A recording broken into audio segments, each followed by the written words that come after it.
Welcome back everybody. How y'all doing? This is Mr. Hardcore Mode where nothing's easy. Welcome back. We have another hard rant for you today in pertaining to actually Ubisoft. I actually have a question for you guys. It is pertaining something someone said that they really shouldn't have, especially for the people that they work around. Now, let me paint the scenario for you. Okay? Let me scoot in for you. Let me make sure that am I loud enough? I think I'm loud enough. Okay, here's the scenario. Imagine you're at a job, okay? You're at a job and it's not one of the best businesses around. As a matter of fact, it's widely pretty much, you know, on its maybe second to last leg. And you're doing your best with your team, you know, trying to make the best projects you can. And the last thing you need is more bullshit going on, because you really want this project done. It's been over a decade. I mean, it's however you might think it is in your head.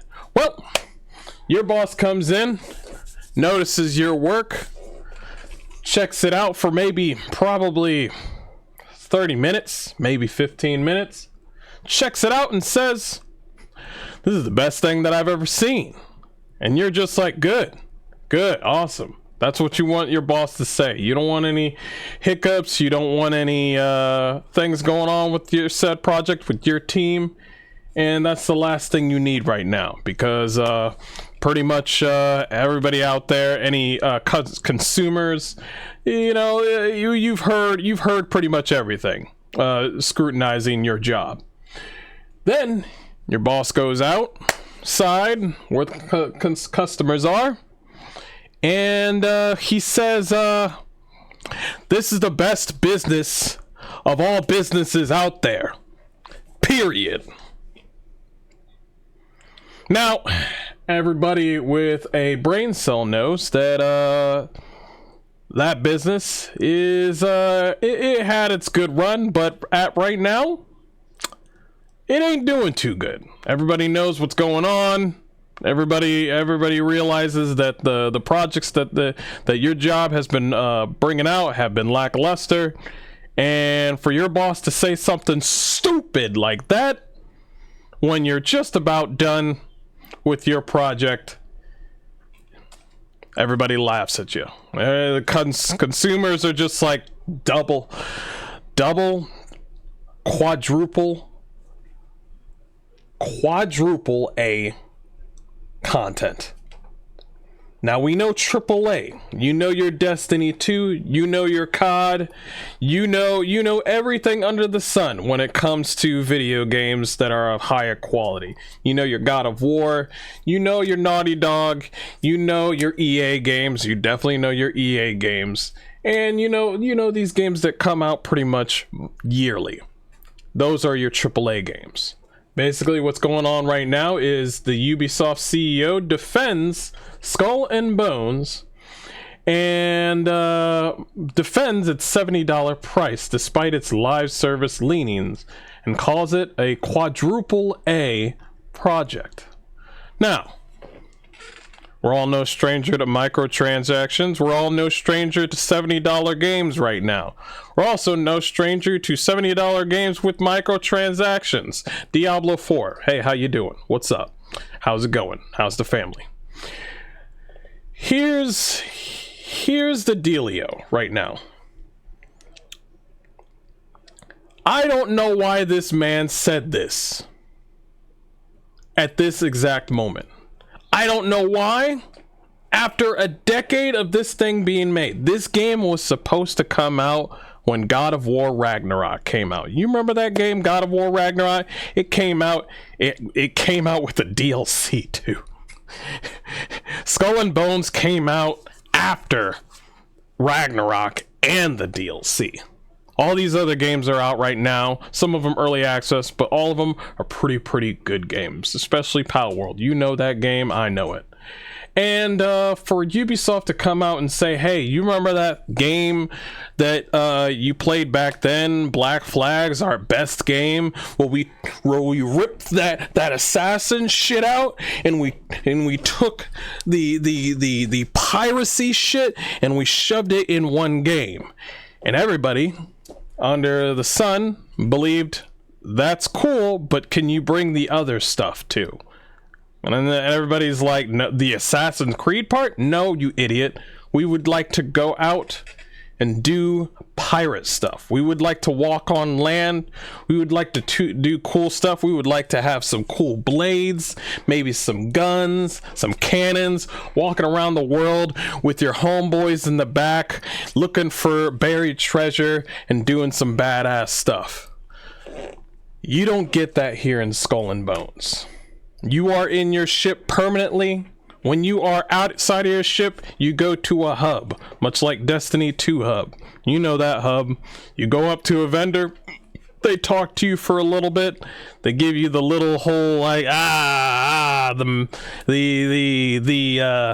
man is bringing us down, so we gotta steal. I'll talk about that later.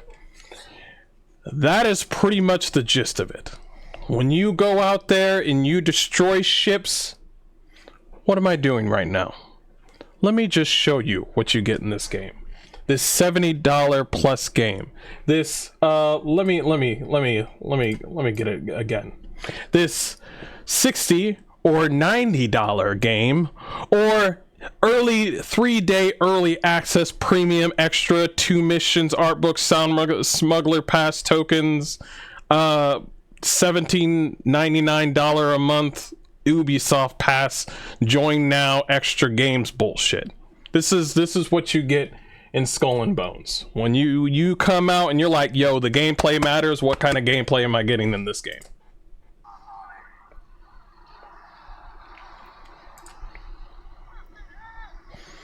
Now, everybody knows Black Flag here. We know the ship combat. This is what you see when you first start playing the game. You first create their character, and then you come out and you see this. It looks like you're fighting the Navy. You don't know what the hell's going on.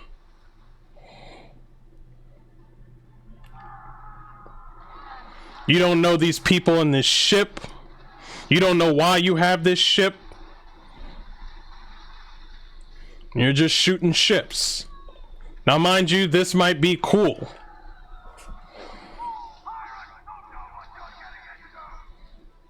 You fool pirates don't know what you're getting yourself into. That is very true.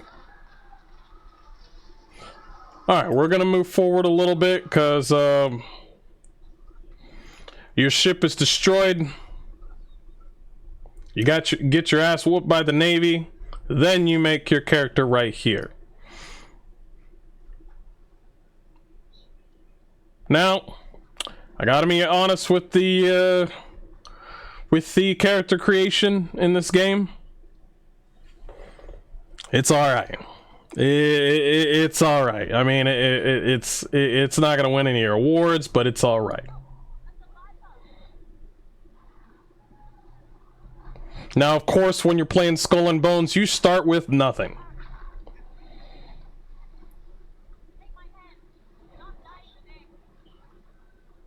Of course, she's speaking to you, and she has her mouth closed. Quadruple A game. Okay, now her mouth is open.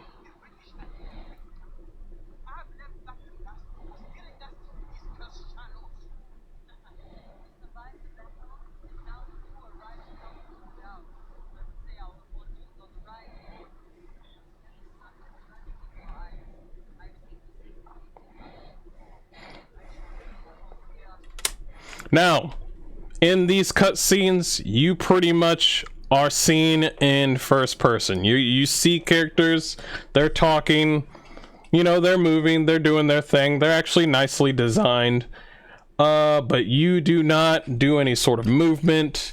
It's fine. It's fine. But hopefully later on, obviously you want to design your character. and you want to see your character. Hell, I bet you even want to hear your character speak at least. Some of you like silent protagonists. I can respect that.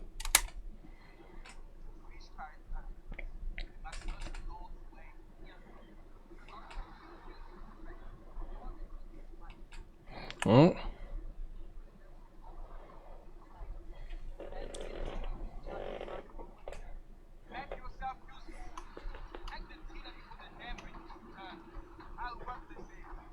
Alright. Now, you start off in the game with a small boat, and you need to get into this area.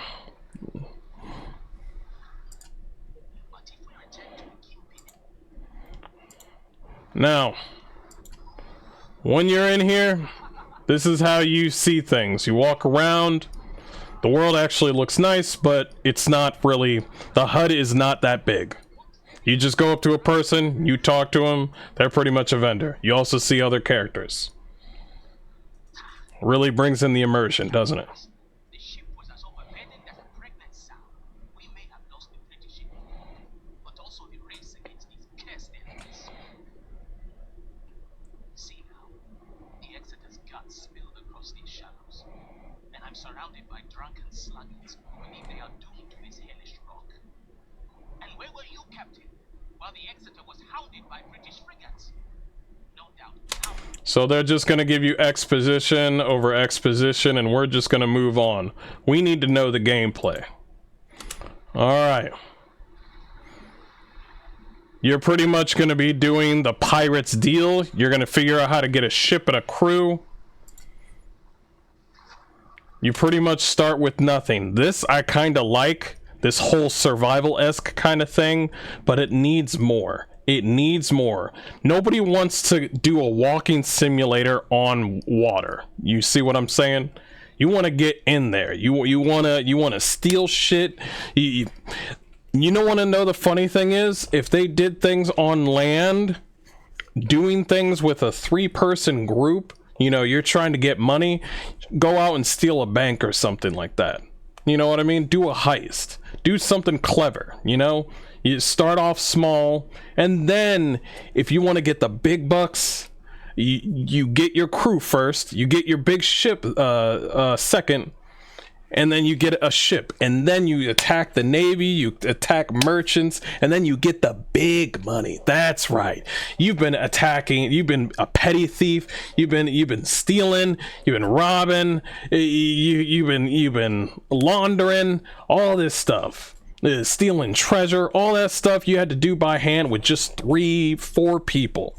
Then you come in with all the money that you accumulated, and you try to plan a way of getting some people, a ship, and then you're out there and you're getting the big buck. That's what you really care about.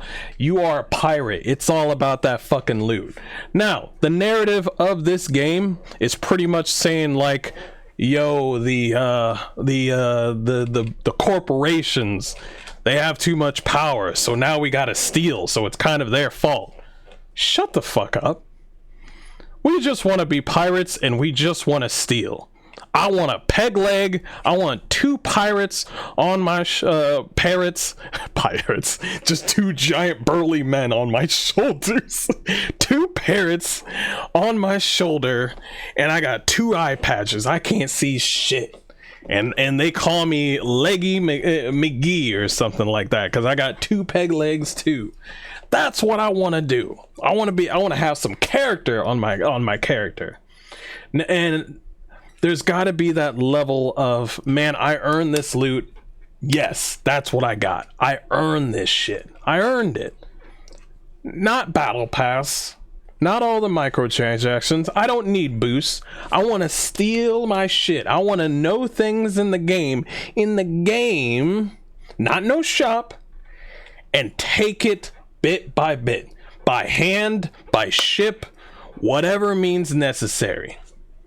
That's what I would have liked in Skull and Bones. But, you're on the ship and nothing else.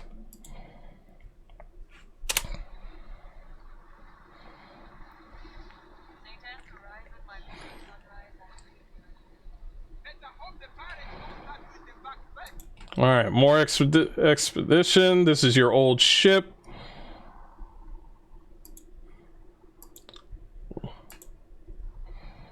You're just gonna be doing a lot of walking.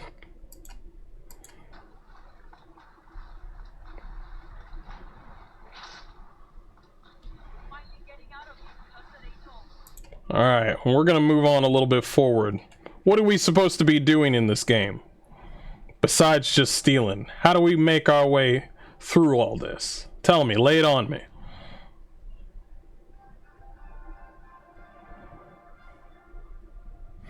Now this is your first pirate village, if you can even say that. Ah, smell that salt, spice, and sin, Captain. The Indian Ocean holds many secrets and mysteries.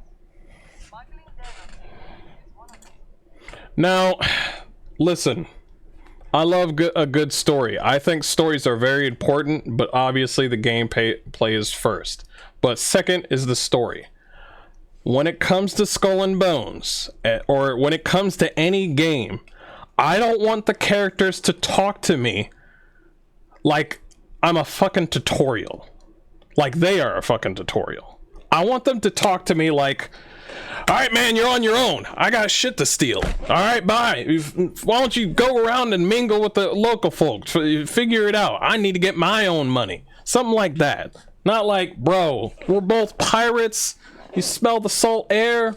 Like, you want to know the lore of this area? Nah, I want each and every character to be a pirate. The NPCs. I don't want them to be exactly friendly. I need them to be pirates. Alright? I want them to be like, hey man, I'll do this, but you're gonna pay me. Or they steal shit from you. Or they betray you. These are pirate things. I don't want to be like, yo, are you a pirate? Yeah, bro. I'm a pirate. Bro, we bros now. No, we're not bros. Unless we're lying to get what we want. That's true piracy. Ain't nobody being friends over here being pirates. We all need to get paid. And that's the element I think that they're missing. Whatever a pirate needs, this place has been stocked. St. Anne is where we turn our luck into fortune, friend. See, they always do this whole panning out and being like, the panning out is fine. It's just like, here you can gather supplies and gather wood, and if you need to hire people, you can go here. And if you talk to this man, he'll get you set up with a contract. They all sound the same. Does this sound like a quadruple A like team to you? I forgot to add this, but I'm gonna say this. If you're a quadruple A developer, you're the first quadruple A character, why do your characters look like they were made out of clay? I'm sorry, why did they look like they're made out of clay, bro? I'm over here looking at the characters and I'm like, bro, they look like, what's the okay potato chips and what's that potato chip right under that?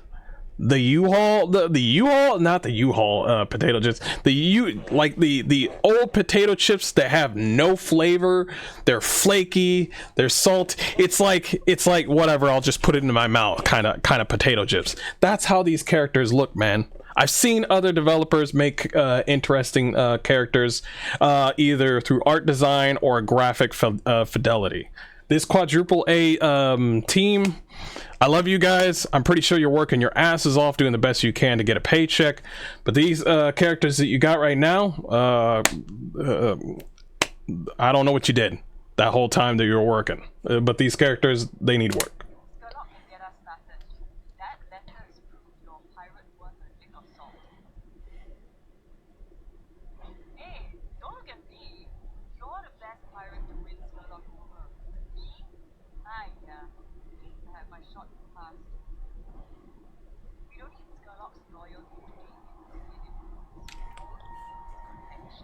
Yep, contracts. Yep.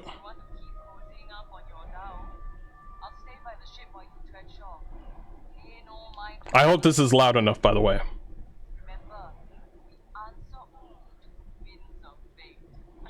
Nobody knows what the hell that means.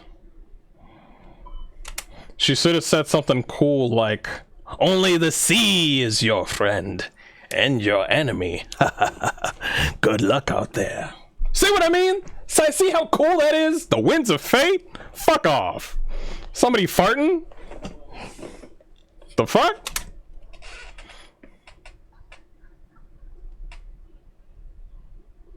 Now, I gotta admit, the areas look nice and the clothing looks pretty badass.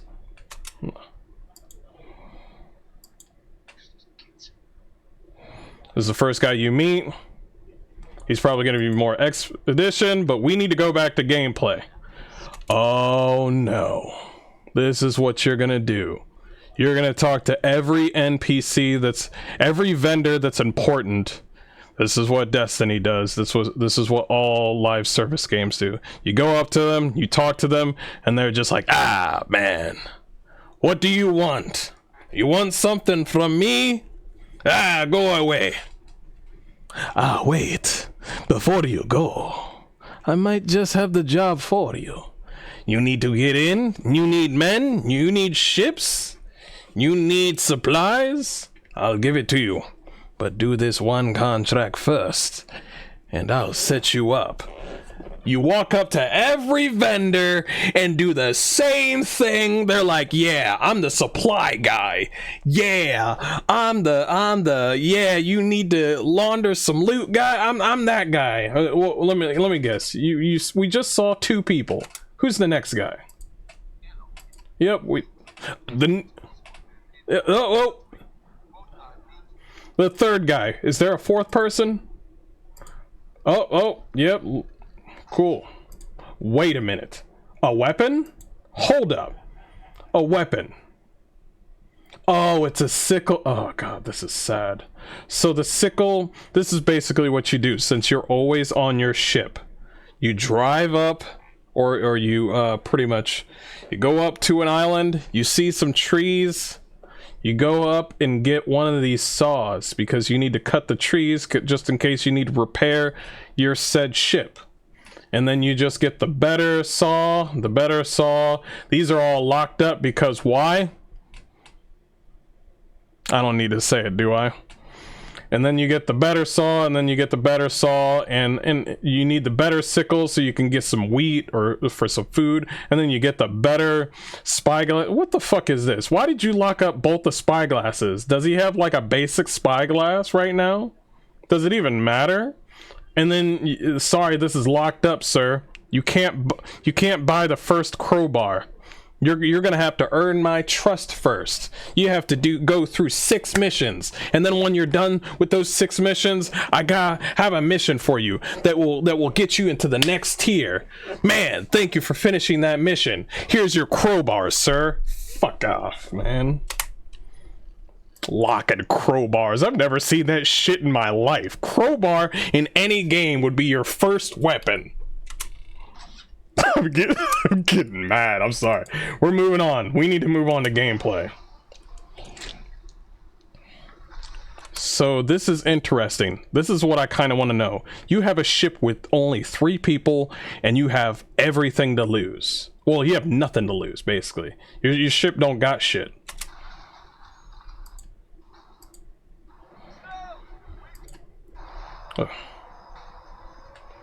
All right. So what do you do? What do you do when you have nothing and it's a game where it's based off the ship only in this quadruple A game? Oh, you just walk up to another village? Oh, so he acquired the stuff and now he's delivering it? So he's doing fetch quests at the beginning of the game. So you got this man out here doing fetch quests on the first job. Fine. Fine, on the first job, fine. I'm gonna let it go. Fine. Whatever. Hey man, you got that stuff? Yep, vendor stuff. I was worried you would not make it back. Continue like this, mate, and fortune will surely come. Yeah, sure. You are one step closer to securing your own vessel. That's cool. Okay, he got some money and some stuff. Makes sense. Now here's the thing. when you play this game for the first time, whether or not you want to or not, I'm not gonna decide for you. I want to ask yourself this after you finish playing the game for 2, 3 hours, or 4 hours. Each vendor that you just saw, give me their names. That's right, I need their names. Who's this guy that I see on my screen? Who's the other dude? And who's that one dude with the red hair? Give me those 3 names, because I bet you you're gonna fucking forget their names. Now, let's make an example. There's other AAA titles out there. Let's go for Destiny 2. Each character in Destiny had a personality. They weren't just vendors, they were people too. Say what you want about Destiny, their characters felt like they were living and breathing. Each one had a sort of code, each one had a personality, each one had their dislikes and likes, and they even butted heads with the other vendors or other people. They each had a purpose. There were even characters in Destiny that people actually cared about, and everybody knew their names because they were cool. Right off the bat, they were like, yo, who's this dude? Zavala? Yo, okay, he's cool. He seems a bit of a Chad. It's like, oh, here's this guy, Cade. Everybody loves Cade. It's easy. But these characters that you see in this Quadruple A game, ain't nobody care about all this shit. Ain't nobody care about all this shit.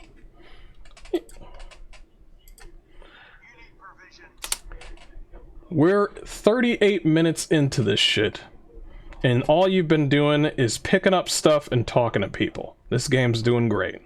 You need provisions? What did I tell you? See, this kind of takes away the immersion, but everything's on a UI or a HUD or a screen. The stuff that you need is not visible. It's on the screen. You get a little picture of some coins, and that's it. He's building you stuff. You get a picture of a cannon. You know, the things aren't shown, except I think maybe this cannon. I think the cannon is actually shown. Like, everything's on the screen. There's nothing like physically shown. I think there is a moment where they build it and they show it, kind of like Monster Hunter World, but that's about it. But everything's on the screen. Another person. You're not a normal pirate.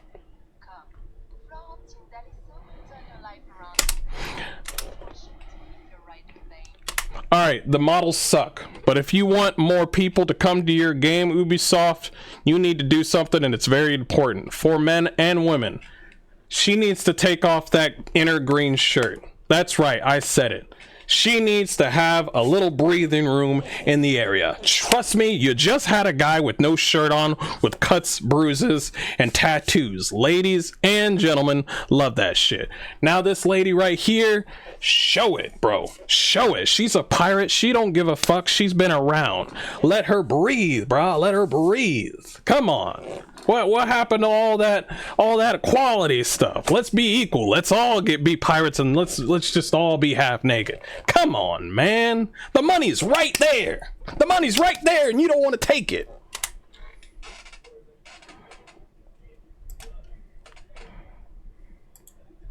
Okay. Looks like you got some clothes. There's probably going to be some premium stuff clothes. The first clothes is all right. I hope there's some really cool clothes for you guys. They always do well on the clothes. I'm not gonna. Ubisoft always does well on clothes. Apparently you can make some food. That's okay. I got a bit of survival stuff. That's cool. And it looks like he was able to get his first ship, and now he rides off. All right, got a crew, and now he's out in the seas. He's gonna first start off. Now they're doing a board. Now here's the boarding. This is what happens when you board a ship. That's it. You get a screen, some random stuff's happening in the background. It looks like they got a chest. You don't get to see the physicality of boarding in a ship. You don't get that swashbuckling, like swinging on a tightrope, shooting a musket kind of stuff. All that Pirates of the Caribbean shit. Shut the fuck up. You get a screen, and you get some coconuts. You get some bread. You get some shit and you get some coins. That's what you get. That's the screen that you get. There ain't no physicality to it. That's the pumping shit. You know what I mean? You want to get on that ship, and there's that one old dirty bastard that's a captain, and he's just like, you can't take my slaves. They don't got slaves in this game, even though the Caribbean was all about that shit back in the day. That would have been cool, but, you know, probably would have hurt some people's feelings. Ugh, God damn. All right. That's pretty much it. I'm bored. You go around, you hit some people, you take the loot, and you run. You change your ship, you get better stuff. That's about it. If that's your jam, that's cool. But that's really all that there is to it. Now, we're talking about a Quadruple A company here, right? So I'm going to need you to give me that $60. Too much for your blood right there? Too much out of you?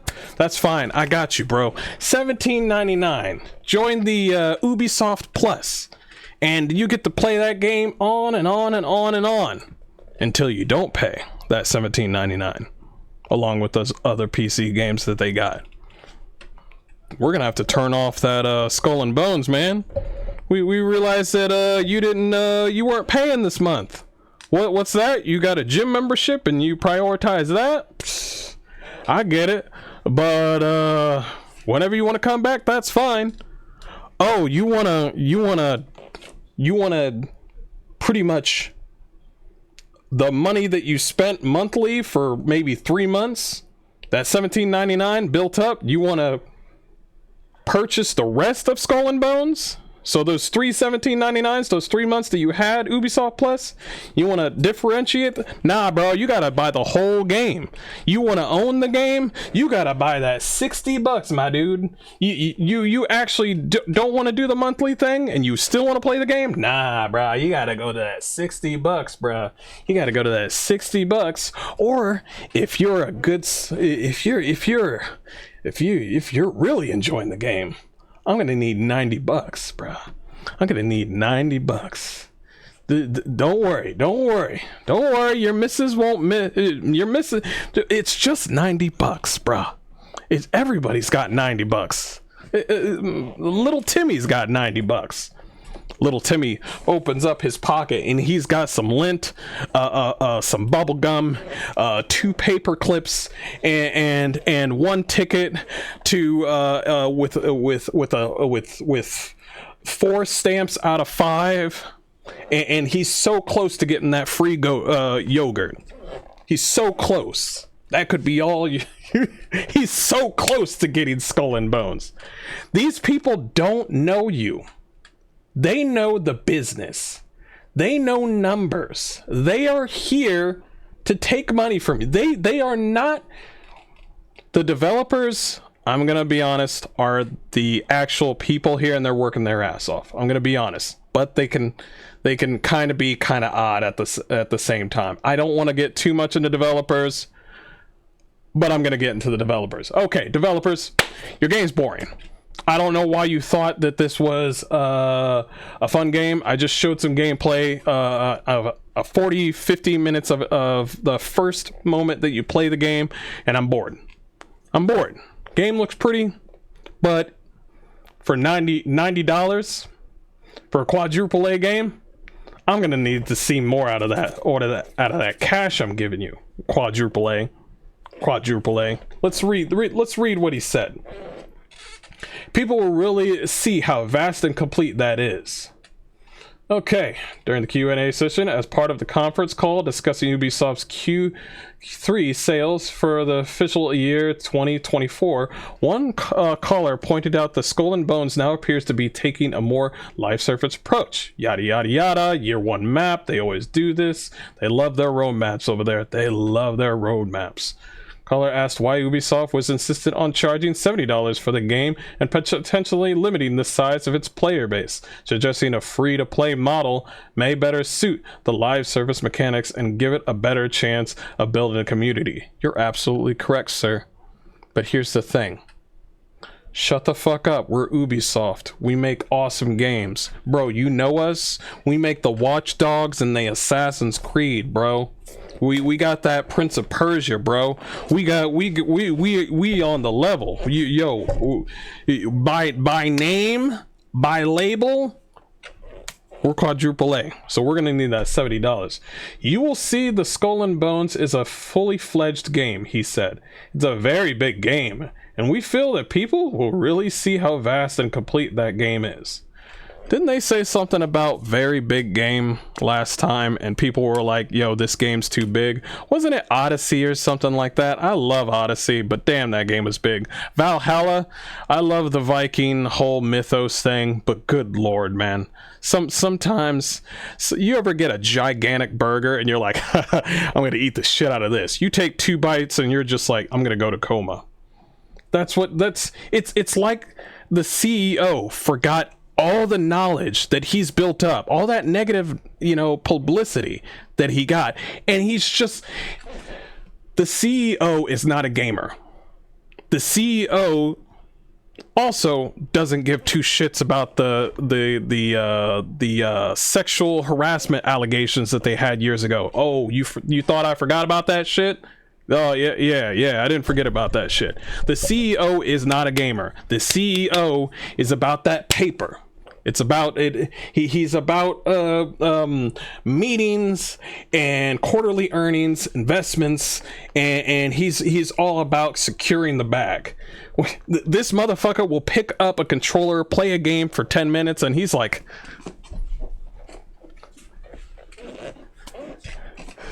this is the best game I've ever seen. Shut up, Grandpa. You don't know what video games are. Okay. And we will feel that people will really see how vast and complete that game is. It's really a full, triple, quadruple A game. He must have tripped up and accidentally said that, and the PR team that's right behind him is just like, no, don't say. Good job. That will deliver in the long run. An open beta for Skull and Bones started today and will run until February 11th. That's probably the only smart thing that they did. The beta supports cross progression and crossplay. That's a good thing. That's probably, at least they do that. Progression will be capped at a rank of Brigand, which is tier 6, and nobody gives a shit. Following a troubled development that saw the game delayed on a number of occasions and rebooted in 2020, Skull and Bones will be finally released on February 16th, 2024, priced at $69.99. Players will be able to play the game 3 days early. Nobody gives a shit about that. I don't like early access stuff like that. That's not early access. That's just means playing the game early. That's it. Early access is a completely different thing in regards to AA or indie games. Games that are quadruple A, that's not early access. That's just like, yo, you want to play the game early? Don't say early access. Early access is a complete different thing. Just say, bro, you can play the game early. It's literally the same. I don't know what I'm saying at this point. I'm mad, so I'm doing the best I can. I'm sorry. Which concludes 2 extra missions. I wanted to say something. When you get a premium or some addition to a game that you really think you could enjoy, like you're a fan of something new, and you see that premium edition, and the only two are you like me? The only two things that feel of value is probably the soundtrack and nothing else. The art book you'll look at for like 2 seconds and then throw in the closet. The 2 missions, it should already be in the game, so what the fuck are you talking about? And they always do this whole like pre-order now and you get a golden ship. If every time when Dragon's Dogma 2, you also are doing the same thing too. Anything, I want to slap a developer every time when they do this, where they're just like, bro, you can get this golden weapon that will stay with you for like 30 minutes and then you'll trade it in for something better. I fucking hate golden guns. I hate them now. Golden guns, golden melee weapons, golden anything. Somehow these AAA games made gold boring now. Like that's what they did for Borderlands. That's what they're doing for like pretty much everything else. Cosmetic items and a smuggler pass token to unlock the premium battle pass. Yeah, I thought so. As a pirate or a smuggler, ain't nobody ever heard of a smuggler pass token. Okay? Ain't nobody ever heard of a smuggler pass token. That sounds so cheap and so stupid. Breaking the immersion straight out. Say, hey, who are you? Hey, are you the smuggler? Oh God, shut your mouth, shut your mouth. I don't know what you're talking about. I work straight around here, straight and narrow. Now you best be on your way. I got this smuggler token. The fuck is this? It's a smuggler token. If I can get the goods. The fuck am I gonna do with the token? Get the shit out of here. I deal in money. Money. Or drugs. We're pirates, right? The premium edition comes with 2 extra missions, cosmetic items, and some opium. The opium will unlock the premium battle pass. It's like, why opium? This checks out. You need a smuggler, you got him. All right. Woo! Now that would be immersion. We're supposed to be pirates. Come on now. Although Skull and Bones is finally nearing its release, its long-running development problems have shown no signs of abating. Kotaku report in September. That's Kotaku. We can jump over. Okay, I'll read it. Report in September said that the game had lost its third creative director, Elizabeth Penn, who had been responsible for rebooting the project. Dang, she was responsible for rebooting the project. She must have been growing some gray hairs on those days, because that must have been really, really hard. And then she was like, get me the fuck out of here. Pellin, who most notably wrote the directed 2003 shooter 8 and led level design of Splinter Cell's first sequel, Pandora Tomorrow, had been expected to remain at the Singapore studio until at least the end of the year, it was claimed. 5 years ago, Elizabeth Penn went to the Ubisoft Singapore with a mission to reboot the creative direction of Skull and Bones. A Ubisoft spokesperson said that the time she succeeded in the Skull and Bones team is now fulfilling her vision to deliver a unique naval action RPG experience to our players. I hope that if you're playing this game that you get everything that you needed out of your money, because I'm gonna be honest with you, the combat and the gameplay in this game looks dry. We're talking bone dry. We're talking Aunt May, can you please stop putting salt and pepper on the chicken and throw in some Old Bay or something, or anything. Throw in the cat as well. No, I'm just kidding.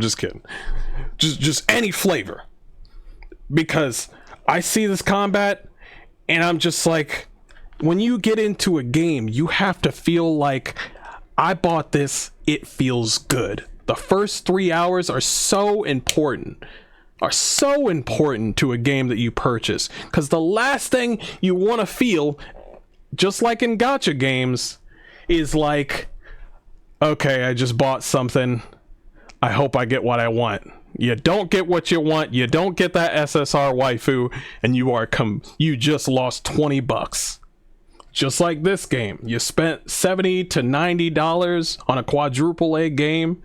You buy it, and you're over here just shaking the dice like, come on, daddy needs a game to play. And you roll snake eyes. I'm sorry, man. I'm sorry. I hope you can get your money back. Anyway, guys, this is my hard rant for Skull and Bones. I hope people that are playing it are enjoying themselves. If not, I hope you've learned something, because you need to be, it's really important for each and every one of us in this day and age right now, in corporate America now. I'm sorry, I'm being a little conspiracy. You need to hold on to your money like a vice grip. Everything that you spend, it's on you. They can't force and take the money from you. It's all on you. Please have some self-respect for yourself. That's it. I'll see you guys later. I'm gonna play some demos. Yay!